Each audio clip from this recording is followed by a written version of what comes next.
All right, so get this. You know that chapter you sent over on ethics and global issues? Yeah. Let me tell you, chapter 5. This stuff is seriously fascinating. Oh, absolutely. It's all connected, you know? Environmental ethics, business ethics, and then there's gender ethics. It's like we're on this like philosophical buffet tour or something, ready to sample all the good stuff. It really is. And it's more relevant to your everyday life than you might think. Oh, for sure. Even those little choices you make, you know, Yeah. the stuff you buy, how you treat people, it's all tied back to ethics. Yeah, totally. Okay, so to get us started, let's rewind the clock a bit. Way back, like ancient Mesopotamia, ancient Egypt, Hmm? you know, the OG civilizations. Right. They were already like wrestling with all these big ethical questions. Oh, yeah, definitely. Like in Mesopotamia, think about the Code of Hammurabi. Ooh, yeah, okay. And most people just know it for an eye, right? Right. But it's way deeper than that. It was actually meant to like limit all that crazy revenge stuff going on, make things more just. Wow, so It's not as simple as you think. I always thought it was all about like brutal punishment. Well, I mean, there were some harsh parts, no doubt, but there were rules about property, even protections for women for that time period. Pretty advanced. Oh, It was their way of building a stable society. I get it. Okay. And what about ancient Egypt? They were all about Ma'at, weren't they? Oh, yeah. Talk about setting the bar high. Yeah. Truth, justice, and like cosmic order. It was in everything they did. Imagine like that whole weighing of the heart thing in the afterlife. Your heart's got to be lighter than a feather, No pressure, right? right? Talk about pressure. But that ceremony, super powerful symbolism. To them, ethical living wasn't just like a good idea. It was about keeping the whole universe in balance. Yeah. It wasn't just rules. It was about like striving to be a good person, you know? Yeah, I feel that. Okay, so let's fast forward a few thousand years, zoom right into the business world today. Right. Now, it's not just about making money anymore. Businesses, they're under this huge microscope to be ethical, especially with like globalization and everything. Yeah, and that's where this whole idea of corporate social responsibility comes in CSR. Okay. Think about it. You're probably more likely to buy from a company if they treat their employees well, right? Maybe they're eco-friendly. Oh, yeah, totally. I like those sustainable brands. Exactly. Consumers are paying attention, so companies, they have to adapt. Yeah. But it makes you think, right? Is CSR just about doing good, or is it like a sneaky business tactic? Ooh, good question. Mm-hmm. Some companies might be super genuine about it, while others are just trying to look good, Right. And then things get even trickier when you bring global markets into the picture. Every country's got different rules, different cultures, Yeah. create some real ethical dilemmas for businesses that are trying to, go international. Yeah, I see that. So what happens when a company's values like clash with the laws of another country? Yeah. How do you even handle that without like compromising your whole ethical stance? Yeah, it's a balancing act for sure. There's this thing called the Foreign Corrupt Practices Act. Basically, it says that U.S. companies can't be bribing foreign officials, even if bribery is like totally normal over there, puts them in a tough spot. Oh, wow. How are they supposed to compete? It's tricky. Yeah, it makes you think how much of a company's ethical stuff is like truly theirs and how much is like shaped by all these global forces. Good point. Speaking of tricky, let's shift gears a bit. Environmental ethics. Okay. This is where things get urgent. Yeah. It's about climate change. It's about sustainability. Right. Big questions. So imagine this. You've got all these different groups, right? Okay. They got different ideas about how we should treat the environment. Some are like, humans first. We need these resources. That's anthropocentrism. Then you've got others who are like, hold up. It's not just about us. The whole ecosystem matters. That's ecocentrism. Yeah. And then there are those who believe like every living thing deserves our moral consideration, biocentrism. Which one speaks to you? It's a big question. Most of us are probably somewhere in the middle, Yeah. But climate change, it forces us to really confront these different views. Who are we responsible for? Just us. Future generations. The whole planet. Yeah. And how do we even start tackling something as massive as climate change? Right. I mean, does recycling really make a difference? Using less energy? Do those individual choices actually matter? Or do we need like a total system reboot? That's the million-dollar question, and people debate this all the time. Some people say those individual actions, while good, they're just a tiny drop in the bucket compared to the scale of this problem. They say we need systemic change, government policies, global agreements, a shift away from fossil fuel, the whole thing. So it's not just about changing our light bulbs, it's about changing the whole system. Exactly. We got to recognize that this is a collective problem. We need collective solutions. But here's another layer. Industrialized nations, they had their head start by polluting their way to where they are. Yeah. Yeah. Now, developing nations are trying to catch up. Who are we to say they can't? It's about fairness, historical responsibility. It's complicated. It is. It is. And what about the people who are already feeling the effects of climate change, Those vulnerable communities dealing with floods, droughts, losing their homes. It's heartbreaking. It is. And that's that whole idea of environmental justice. We can't ignore it. Right, right. Climate change isn't just some abstract thing. It's having a real impact, often on those who contributed the least to the problem. It raises some serious ethical questions about who carries the burden and how we make this transition to a sustainable future. A fair one. Definitely. It's a lot to unpack. It is. But it's important to remember that environmental ethics isn't just about saving the planet. It's about ensuring a just world for everyone. Well said.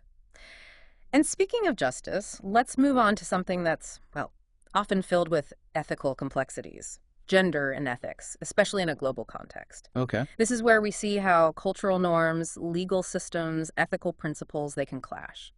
All right, so this is sensitive territory. It is. We got to approach it carefully. Yeah. But it's also incredibly important. We're talking about gender-based violence, oppression of women and girls, and how to address these issues ethically when cultural values are so different all over the world. Yeah, exactly. You hit the nail on the head. Gender-based violence, or GBV, it's a global epidemic. It is. And it's often so deeply rooted in cultural and social norms. To address it ethically, it means navigating some seriously tricky terrain. Like, how do you balance respecting different cultural beliefs while still upholding universal human rights? Yeah. What happens when traditional practices just clash with what we see as ethically acceptable? Tough questions. No easy answers. But one thing's for sure, we can't just turn a blind eye to suffering just because it's happening in a different culture, a different part of the world. Exactly. Exactly. We can't let cultural relativism become an excuse for inaction. Right. And it's not just about violence either. We have to look at the bigger picture, the oppression of women. We're talking about discrimination in the law, economic inequality, not having access to education, healthcare, and all those deeply rooted cultural norms that just, like, box women in. It's like these layers of oppression, and they're all tangled up together. It's overwhelming. It is. It really is. But that's why these conversations are so important. We got to raise awareness, challenge the systems, the beliefs that keep this inequality going. Yeah. We have a moral obligation to speak up for those whose voices are being silenced. Absolutely. Okay, so in this first part of our deep dive, we've covered some serious ground. We have from ancient ethical codes all the way to the complexities of these modern global issues. Take a moment to just sit with it all. What's sticking with you? What's sparking your curiosity? What maybe made you a little uncomfortable? Yeah. It's fascinating how ethics have been a part of human society from the very beginning. But it also makes you realize we still have a long way to go to create a world that's truly just for everyone. Yeah, for sure. We've come a long way, but there's still so much work to be done. Hold on to those thoughts. We'll be back soon to explore these ideas even further. Welcome back to our ethics deep dive. Last time, we left off on some pretty heavy stuff. Climate change, gender-based violence, and global inequality. It can feel a little overwhelming, right? It really can. It's like, how do you even begin to make sense of it all, let alone try to solve it? Right. But that's the whole point of this deep dive. We're not just going to highlight the problems. We're giving you tools to actually unpack these issues and, like, figure out your own ethical compass. Okay, I like that. So where do we even start with this whole ethical compass thing? Do we need to, like, climb a mountain, find a wise guru? A mountaintop retreat doesn't sound so bad, actually. But really, it starts with something much simpler. Self-reflection. Before we can change the world, we need to understand ourselves. Okay, so, like, good old-fashioned introspection. Exactly. Ask yourself, what are your core values? What are the principles you stand by, no matter what? Once you've got a handle on your own ethical compass, navigating the world with intention and integrity, it becomes a lot easier. I'm digging this. It's like having a roadmap for all those tricky ethical crossroads we face. That's a great analogy. And speaking of roadmaps, let's look at some ethical frameworks philosophers have come up with to help us think through these dilemmas. Okay, hold on. My brain's about to overload. Can we make this Ethics 101? Absolutely. Let's start with one of the most famous ones, utilitarianism. Okay, oh yeah, that's the greatest, good for the greatest number Yeah. thing, right? Like, Yep. make the choice that benefits the most people. Bingo. Utilitarianism is all about maximizing happiness, well-being for the majority. It's all about consequences. So it's like doing a cost-benefit analysis, but for ethics. You could say that. You're weighing the good and bad outcomes of each choice, picking the one with the most positive results overall. Sounds simple enough. It can be, but utilitarianism has its critics. Some people say it's impossible to predict every consequence of our actions. And what about individual rights? Can those be sacrificed for the sake of the greater good? Gets a little murky there. Yeah, that's a good point. So what about other frameworks? There's got to be more than one way to approach this stuff. Totally. Another big one is deontology. Dion what now? Sounds intimidating. Deontology, it might sound fancy, but it basically means duty. Deontologists believe that some actions are just plain right or wrong, no matter the consequences. So it's less about the outcome, more about sticking to your principles. Exactly. Deontologists believe in universal moral laws, like don't lie, don't steal. They say stick to those rules, even if breaking them might seem like it lead to a better outcome in a specific situation. Okay, I see how these frameworks can be useful. But what happens when those principles clash? Like, what if telling the truth could actually hurt someone? Ah, you've hit the nail on the head. Ethical dilemmas often arise when different principles conflict. And guess what? No easy answer. So what do? Flip a coin. Darts at a board with different ethical frameworks written on them. Haha, I wish it were that easy. There's no magic formula, but using these frameworks can help you break down the situation, consider different options, and ultimately make a choice that aligns with your values. Got it. It's like having a structure for thinking about tough choices instead of just going with your gut. Exactly. And beyond those big name frameworks, there are other ethical perspectives that can be helpful, especially in today's world. Oh, okay. I'm intrigued. Tell me more. Well, there's virtue ethics. It's all about building good character traits, honesty, courage, compassion, that sort of thing. Right. The idea is if you focus on becoming a good person, ethical choices will naturally follow. So less about rules, more about who you are at your core. Exactly. Virtue ethics is all about your inner character guiding your actions. Then there's the ethics of care, which is all about empathy and relationships. It's understanding your responsibilities to those you care about and building strong, healthy connections. I like that. It feels really grounded in how we actually live. It is, and it's super relevant in areas like healthcare and social work, where relationships are everything. Okay, so we've got this whole toolbox of ethical frameworks now, but let's bring it back to those global issues we talked about earlier. How do these principles play out in a world that's so interconnected and facing such complex problems? That's where things get really interesting. We're talking global poverty, climate change, human rights, the ethics of technology issues that put those traditional ethical frameworks to the test. So our old ideas about right and wrong might not always work in this new globalized world. Exactly. We need to think beyond our own little bubbles and consider the impact of our actions on a global scale. Okay, hit me with some global dilemmas. What should we tackle first? Let's start with the big one, global poverty. Oof. Yeah, this is something I struggle with. How can we live ethically when billions of people are living in extreme poverty? It feels almost impossible to ignore. It's a question that has haunted philosophers for centuries. No easy answers here, but let's consider some key ethical points. Okay, hit me with them. First up, responsibility. Do those of us living in relatively wealthy countries have a moral duty to help those less fortunate, regardless of where they live? And if so, what does that responsibility look like? Right. Is it enough to just donate to charity? Or do we need to be doing more to address the root causes of poverty, like unfair economic systems or lack of access to education? Those are exactly the right questions. There are different ethical views on this. Some folks argue we absolutely have a duty to help those in need no matter what. Others believe our main responsibility is to our own communities, our nations first. So it's this constant back and forth between what we owe to those close to us and what we owe to the wider world. Exactly. And then there's the question of how we help. Should we focus on charity and aid? Or push for bigger changes, like fair trade, debt relief for developing countries, or tackling those global economic policies that keep people stuck in poverty. Wow, it's like this whole tangled web of issues. It's a lot to process. It is. There's no one-size-fits-all solution. But by grappling with these ethical questions, we can start making more informed and compassionate choices. Okay, that makes sense.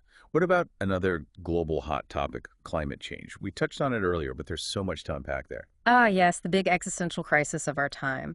The ethics of climate change are vast. We already talked about intergenerational justice and the responsibility of industrialized nations, but let's dig a little deeper. All right, I'm ready. Lay it on me. One core ethical question is this: how do we balance the needs of the present with the needs of the future? Right. It's like, do we go for economic growth now, even if it messes up the environment for future generations? Exactly. And how do we consider the interests of different nations? Should developing countries be allowed to pollute more as they industrialize, even though it contributes to the overall problem? Those are tough questions, but we can't ignore them. Absolutely. And then there's that whole debate about individual responsibility versus collective action. I was just thinking about that. Does my choice to recycle or buy a fuel-efficient car really make a difference in the grand scheme of things? Sometimes it feels like a tiny drop in a huge ocean. It's a valid question. Some folks argue individual actions so good they're not enough to solve a problem this big. They say we need large-scale change, government regulations, international agreements, a total shift in our economic systems. So it's not just about what we do as individuals, but about holding our leaders accountable and pushing for change at a societal level. Right on. It's about recognizing that climate change is a shared problem that demands collective solutions. My brain's doing gymnastics trying to keep up with all this, but in a good way. It's good to wrestle with these complex ideas. I agree. The more we engage with these ethical dilemmas, the better we'll be at making informed decisions and contributing to a world that's both just and sustainable. Well said. Okay, before we wrap up this part of our deep dive, I wanted to touch on one more area of global ethics, the ethics of technology. This is where things get really futuristic and the lines start to blur a bit. Oh, tell me about it. Artificial intelligence, social media, all things digital, it's evolving so rapidly, and we're just beginning to understand the ethical implications. It's like technology is sprinting ahead while our ethical frameworks are trying to catch up. It's true. And those ethical dilemmas are popping up everywhere. Take AI, for example. Oh yeah, AI. It's everywhere these days. It's kind of mind-blowing.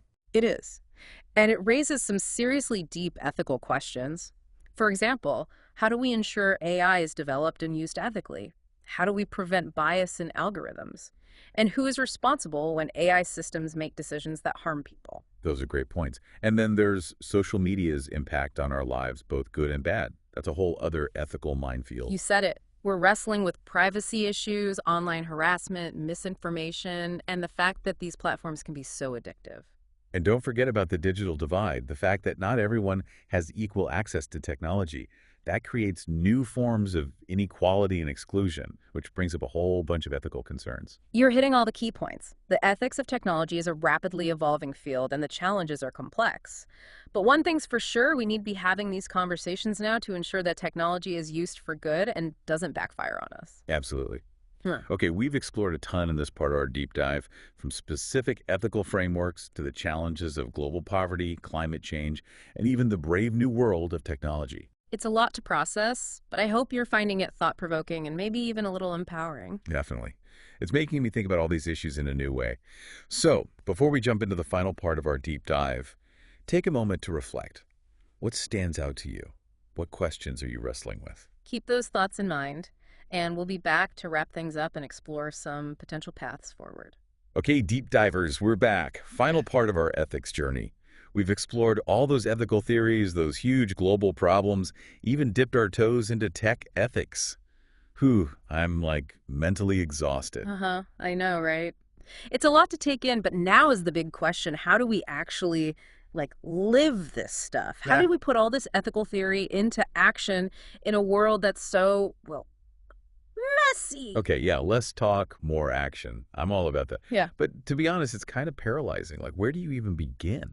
You know, you've hit on something really important, that feeling of being overwhelmed. It's easy to get bogged down by the enormity of it all. It is. But here's the thing, ethical living, it's not about being perfect. It's about progress, not perfection. Oh, I like that. Takes the pressure off a bit. Exactly. And it all starts with those everyday choices we make. The things we buy, how we treat people, the information we consume, the causes we support, it all adds up. So it's about being mindful, even in those, like, ordinary moments. Precisely. Does this decision, does it line up with my values? Am I contributing to a better world? Those are the questions. I'm getting like a global choose kindness vibe. In a way, yeah. But it's more than just being nice. It's critical thinking. It's staying informed and taking action based on your principles. Okay, less theory, more practice. Hit me with some real-world examples. How do we make this happen? Let's start with what you buy. Remember, every time you spend money, you're making a choice. When you support companies that align with your values, the ones treating workers fairly, prioritizing the environment, being transparent, you're sending a message. Right, putting your money where your mouth is, Eh, or where your ethics are, I guess. exactly. And then there's speaking up. You can advocate for change, contact your representatives, support organizations doing good work, even just having those tough conversations with friends and family. Use your voice to, like, boost the causes you believe in. Yes. And don't underestimate social media. It can be a powerful tool for all its flaws. Oh, yeah. You can raise awareness, mobilize people, hold those in power accountable. True. True, as long as you're using it responsibly. Exactly.